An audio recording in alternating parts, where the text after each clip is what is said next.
Bonsoir à tous, c'est la Créa TV, la Web TV de Créageux. Et aujourd'hui, une émission très spéciale, puisque derrière on n'a pas un fond vert, on a un fond blanc, avec rien dessus. Pourquoi ça? Parce qu'on est toujours en période d'examen à Créageux, et je vais pas vous laisser 2 semaines sans les news que vous voulez sur les jeux vidéo, parce que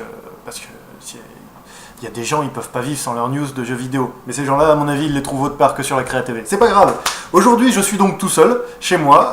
Je révise pour mes examens, pour mes examens de fin d'année de Créageux. Donc cet œil-là vous dit que j'ai beaucoup révisé, et cet œil-là vous dit que j'ai très peu dormi. Voilà. Et donc aujourd'hui, on n'aura que des news. Et avec pas de vidéo derrière, ce sera certainement pas intéressant. Si vous vous faites chier, ben vous avez qu'à partir, c'est pas grave. On en fera d'autres, des vidéos avec la vraie Créa TV la semaine prochaine, très certainement. On aura fini nos examens, donc normalement on devrait reprendre le cours normal des choses. Alors on commence tout de suite avec les premières news. Donc, première news sur le PSN.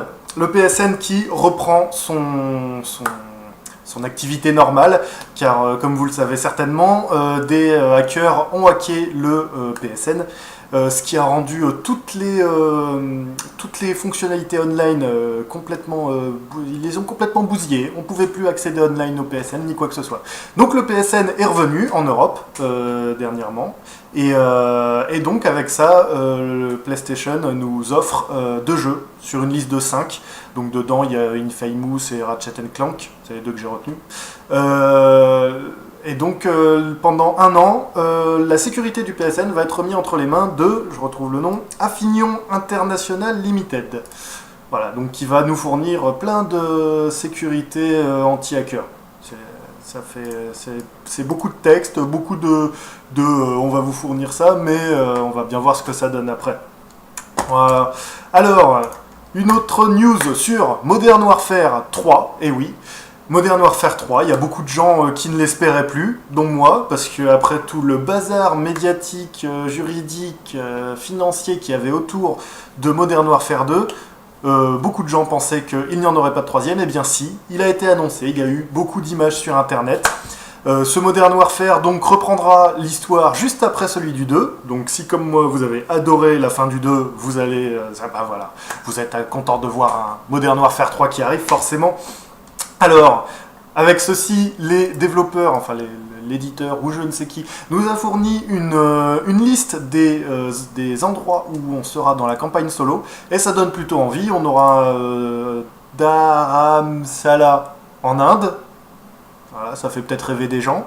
Il y aura New York, il y aura Paris, il y aura Hambourg en Allemagne, il y aura Prague. Et voilà, bon, il y en a beaucoup plus. Il y a Londres, il y a un château tchèque, sans espace.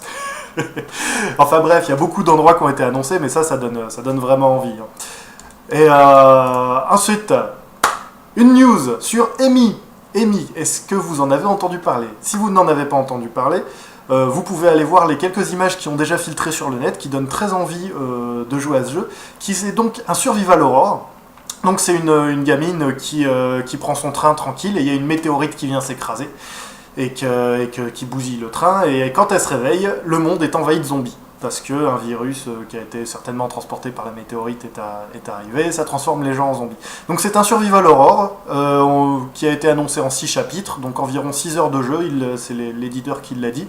Et alors, le truc important pour ce jeu, c'est que le jeu a été fait par le créateur de Flashback et Return Fade to Black. Attends, comment ça s'appelle? Ah, je l'ai pas ici le nom. C'était Fade to Black, ouais. Donc la suite de Flashback. Et c'est des jeux français très connus qui avaient fait un gros succès avec Another World par exemple, ou Another World, c'était de ce temps-là en tout cas. Et maintenant vous entendez MSN, je n'ai pas pensé à le couper, comme quoi je suis vraiment chez moi là. Donc voilà, un bon jeu, un bon survival horror, ça donne vraiment envie. Donc si vous voulez voir un petit peu à quoi ça ressemble, allez voir sur internet. Je vais peut-être réussir à utiliser les layouts de YouTube, je les ai jamais utilisés, pour vous mettre les informations, comme ça vous cliquez dessus et vous verrez les images. Et voilà. Et enfin, dernière news sur la démo de Duck Nukem. Donc je ne sais pas si vous vous souvenez, mais les gens qui avaient acheté la version GOTY de Borderlands avaient Gearbox leur avait annoncé qu'ils auraient le droit de jouer à la démo. Eh bien ça y est, on leur a envoyé un email, Gearbox leur a envoyé un email leur disant qu'ils pourront télécharger la démo d'ici 2 semaines. Donc on va voir un petit peu à quoi ressemble Duck Nukem, enfin pour ceux qui avaient acheté l'édition GOTY de Borderlands, c'est-à-dire pas moi, du coup je vais voir Duck Nukem très tard.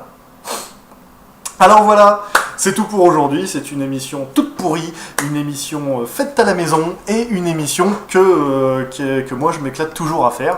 Alors cette fois-ci, comme on est sur YouTube, peut-être que j'aurai un peu plus de retours, laissez des messages dans le doobly-doo, comme ils disent en Amérique, les doobly-doo-choo. Voilà, comme ça je pourrais savoir ce qui va pas dans la Créa TV. Avant de dire ce que vous pensez, regardez quand même les autres épisodes dans lesquels il y avait des vidéos derrière moi, qui avaient des effets spéciaux et que ça déchire tout. Parce que si vous voyez que cette émission-là, évidemment, ça va pas être super. Voilà, je pense qu'on a fait le tour pour aujourd'hui. Normalement, la semaine prochaine, ça revient à la normale. Ah non, j'ai un dernier truc à vous dire. Donc là, il va vraiment falloir que je sache utiliser les layouts.